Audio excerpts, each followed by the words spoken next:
Welcome to another episode of Bourbon and Data Breaches, where we cover 5 of the most interesting breaches from this last week. I'm Steve. I'm Carter.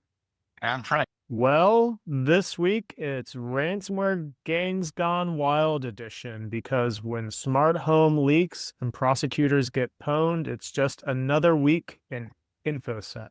Starting off with story number 1, Milberg Law Firm, legal briefs public now. The law firm Milberg had sarcoma ransomware to spar their data privacy, dropping everything from social security numbers to insurance files and legal docs. If you've ever been in a lawsuit, congrats. Your secrets may now be on public record. And so if you're a law firm representing ransomware victims, maybe try not becoming one yourself. This isn't just Milberg, data from multiple firms in the league. The attackers added a personal touch by throwing in yoga jokes and offering a sweet deal. You would think a group of top-tier attorneys might have built some legal buffer or at least basic digital hygiene, but instead they now have the unique honor of being both legal and a legal counsel, and the ones learning the hard way what their clients already know. Let's say bad OPSEC is one thing, but OPSEC when you represent attacked clients. Yeah, I think last week we talked about a ransomware gang that was offering ransomware as a service, had an internal law firm that could be communicated with. And you mentioned sarcoma in this case offered a sweet deal. I wonder if the sweet deal had to do with keeping them on a retainer instead of mini payment. In all seriousness, anytime a law firm has an incident such as this, there's a lot of confidential data that people are assuming is confidential, right? Whenever you speak to your lawyer, whenever you provide documents, you assume that's confidential, and it is. And so something like this happens and it becomes much more than just public, but available on the dark web in some cases, right? More and more law firms keep getting attacked due to the type of sensitive data they're holding. It's legally confidential, but not technically confidential. Couldn't be used against you in court, but it could be put on a billboard in the darknet. Moving on to story number 2. Snap AV Residio claims to have cracked into the smart home giants behind your security cams and thermostats. Yep, even your IoT wants to leak your data now. Yeah, I'm not sure what they would get out of a thermostat, but the security cam being compromised is definitely a concern. Ever since in-home security cameras became popular, there's been issues with threat actors viewing people when they're unsure, or live streams being posted of cameras in places they shouldn't be. Anytime IoT breaches like this occur, privacy is definitely in question, not just your data, but also what you're doing, what you look like, where you are. Thermostats detect whether you're home or not. That's so smart thermostats. Well, they're not dumb thermostats on the internet. Thermostats are also a great place to put a network sniffer. No one suspects the thermostat. Good point. They are bragging like they've got the company's full intellectual skeleton, drawings, programs, tests, and surveillance cameras schemes. Whether that's true or just ransomware theater, the silence from our CEO won't help either.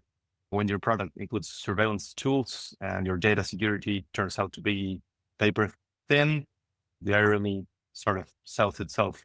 Moving on to story number 3, TBC, textbooks and backdoors. Inc. ransomware hit TBC, the company that builds schools for Saudi Arabia.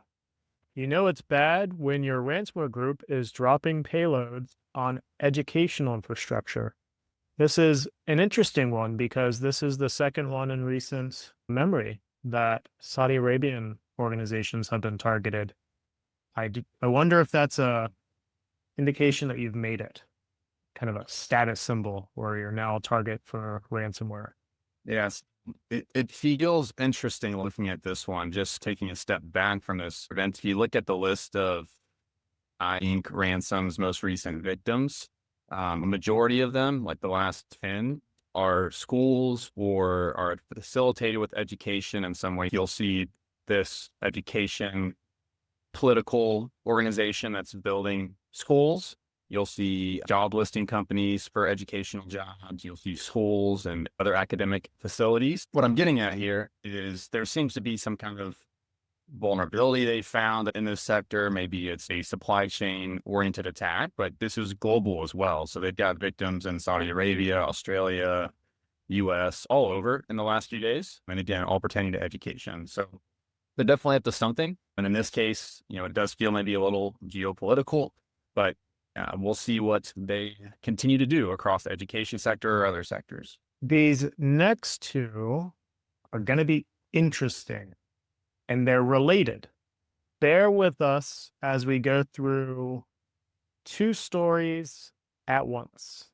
Story number 4, the Prosecuting Attorneys Council of Georgia, or PAC, gets prosecuted. Medusa Ransomware targeted the Prosecuting Attorneys Council of Georgia.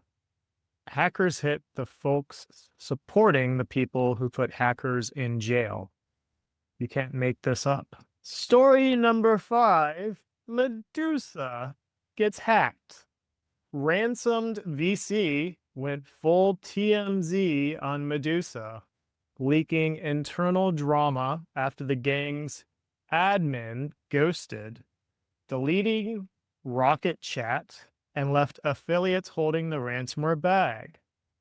Either it's an arrest, an exit scam, or just the worst case of burnout in cybercrime history. As you can tell, could also be related to PAC of Georgia.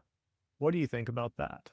Yeah, this is really interesting. I'm glad we're talking about the ransom to VC incident that just came in this morning. Very timely. And as you mentioned, first with Georgia's prosecutors, that seems interesting. A ransomware gang attacking those who can prosecute them. Is it retaliation? Is this something where maybe there's a little bit of personal backing to what's going on from Medusa?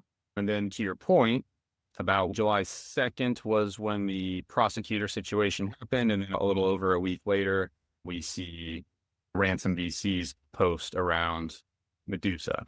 Was their leader arrested as a result of this? Did a prosecutor get mad and get smart and take quick action? We'll see. But very interesting combination here. I'm actually going to be closely watching this personally to see what happens. It's a fascinating chain of events. We saw a few months ago a children's hospital organization that Medusa hacked. That's a big no-no. You don't do that. I think we've said explicitly that if you go after certain groups, you get on Interpol's radar and they will take you down. Then we saw Georgia prosecutors getting hit. Maybe Medusa got a little bit too close to the fire there.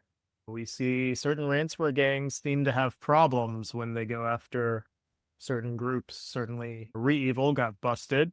You'll remember Colonial Pipeline.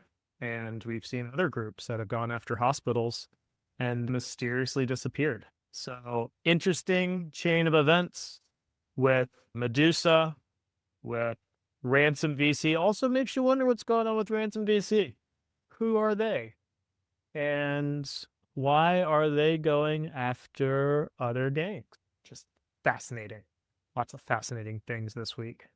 From lawsuits and living rooms to courts and collapses, this week's breaches show that cyber criminals don't care if you're defending the law or defending your thermostat. Stay patched, stay paranoid, and if you're running a ransomware, maybe don't delete your own chat server. Or do. We're okay with that too. Until next time.